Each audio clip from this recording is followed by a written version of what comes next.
हुए जहर दे दिया गया और बीवी के जरिए से जहर दिया, अंगूरों में रखते जहर दे दिया। आज उसी इमाम की शब शहादत है। बड़ा अजीब दर्दनाक वक्त है। मैंने जो रिवायत पढ़ी है, काश में वो आप तक पहुँचा सकूँ। देखिए, कैद तन्हाई भी, शायद कैद न भी किया गया, लेकिन तन्हाई तो है ना, जहाँ मदीने से इमाम को जुदा कर दिया। और जिस वक्त उम्मुल फज़ल ने शिकायतें की हैं मुअतसिम मलऊन से, तो मुअतसिम ने मदीने के गवर्नर अब्दुल मलिक को हुक्म दिया कि इनको वहाँ से फ़ौरन ले लो। और अब्दुल मलिक भी चाहता था कि यहाँ से ये फ़ौरन तशरीफ़ ले जाए, इसलिए इनके होते हुए मेरी बात बन नहीं गई। तो लिखा यही है कि जिस वक्त इमाम मदीना छोड़ रहे थे, मैंने लफ्ज़ कह दिया और आपको सुन लिया, जिस वक्त मोहम्मद तकी मदीना छोड़ रहे थे, तो कैफियत वही थी कि जो हुसैन की मदीना छोड़ के वक्त थी। फर्क सिर्फ ये था कि हुसैन फर्क ये था कि हुसैन कब्र रसूल से रुखसत हुए, कब्र ज़हरा से रुखसत हुए, कब्र हसन मुस्तफ़ा से रुखसत हुए।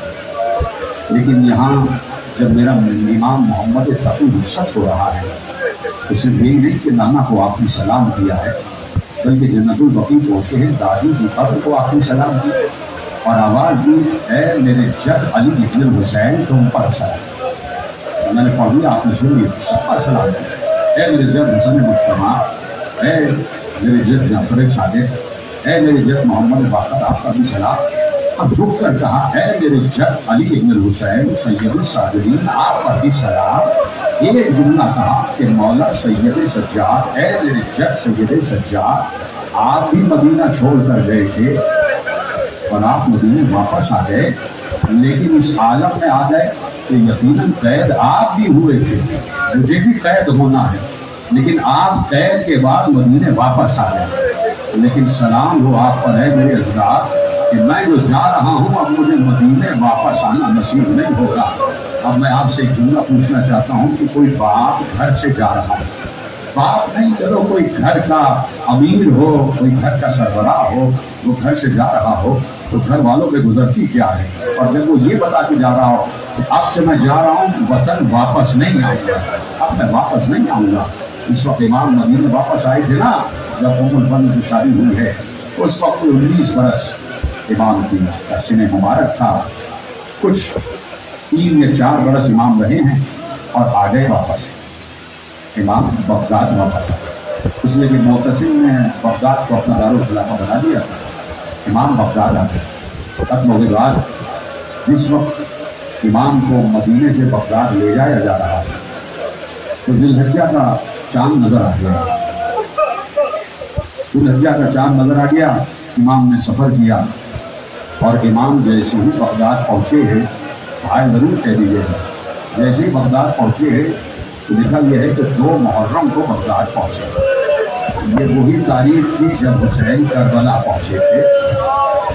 अजरुकुम अल्लाह, मैं इसीलिए बार बार करबला आपको सुना रहा हूँ। बहुत कम लोग होते हैं कि जिन्हें गिरिया फौरन किसी की इमाम पर आ जाए। आप भाई कह सकते हैं, आंसुओं का इंतज़ार न किया करें। 2 मुहर्रम को चाँद देखा, याद आ गई हुसैन इब्न अली की, अपने जद हुसैन की याद आ गई।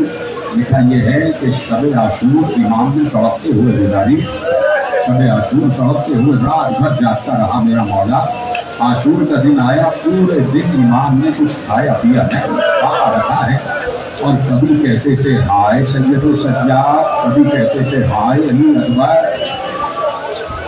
और फिर जैसे ही सुनेंगे जुमला, और फिर जैसे ही असर के वक्त पानी का जाम फाका शिकने के वक्त सामने आया, तो रो कर कहा हाय सकीना, हाय अली अजगर। करबला को याद करता रहा मेरा मौला, और इस आलम में याद करता रहा कि कोई मौला का साथ देने वाला नहीं है, कोई इमाम तकी का साथ देने वाला नहीं है। आहिस्ता आहिस्ता आपकी आवाज़ें बुलंद हो जाए, मैं तो सिर्फ एक रिवायत के लिए रुका हुआ हूँ कि ना मालूम वो रिवायत आप कैसे सुनेंगे कि मोहम्मद तकी पर क्या कयामत गुजरी है। जो तकी सादात हैं उन तक ये जुमला हदिया हो जाए, जहर दे दिया गया, मेरा मौला तड़प रहा है। कोई जख्म पर मरहम रखने वाला नहीं है, कोई दवा पिलाने वाला नहीं है। एक जौजा है जो तड़पते हुए देख रही है और इस आलम में देख रही है कि मुंह फेरती है तो हंसती है और जब इमाम की तरफ रुख करती है तो रोने लगती है। इमाम ने सिर्फ एक जुमला कहा, मुझे पता है तेरा क्या हश्र होने वाला है, मुझे पता है कि तूने किस लालच में मुझे जहर दिया है, किस लालच में जहर दिया है, तेरी वो लालच पूरी न होगी। मेरा इमाम याद करता रहा।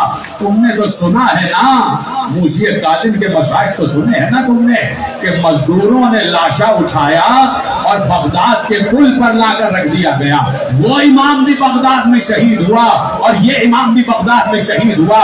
वहां पर मजदूरों से लाशा उठवाया गया, मजदूरों ने लाशा उठाया और बगदाद के पुल पर रख दिया। और इस आलम में कि मूसी काजिम के हाथों में हथकड़ियां थी, पांव में बेड़ियां थी, पूरा जिस्म जंजीरों से लिपटा हुआ था। लेकिन यहाँ पर अजीब कैफियत है कि कोई दवा पिलाने वाला नहीं है।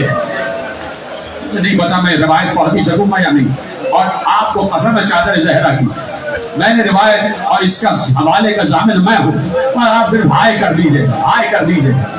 लिखा है कि जिस वक्त इमाम की शहादत हो गई तो बाहर इत्तला न दी जाए, इसलिए चारों तरफ पाबंदी लगाई गई कि बाहर इत्तला न दी जा सके।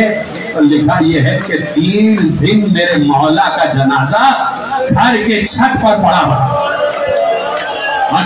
अल्लाह 3 रोज नसीम अमरोही की रिवायत आपके हवाले, 3 रोज मेरे मौला का जनाजा घर के बाम पर पड़ा रहा।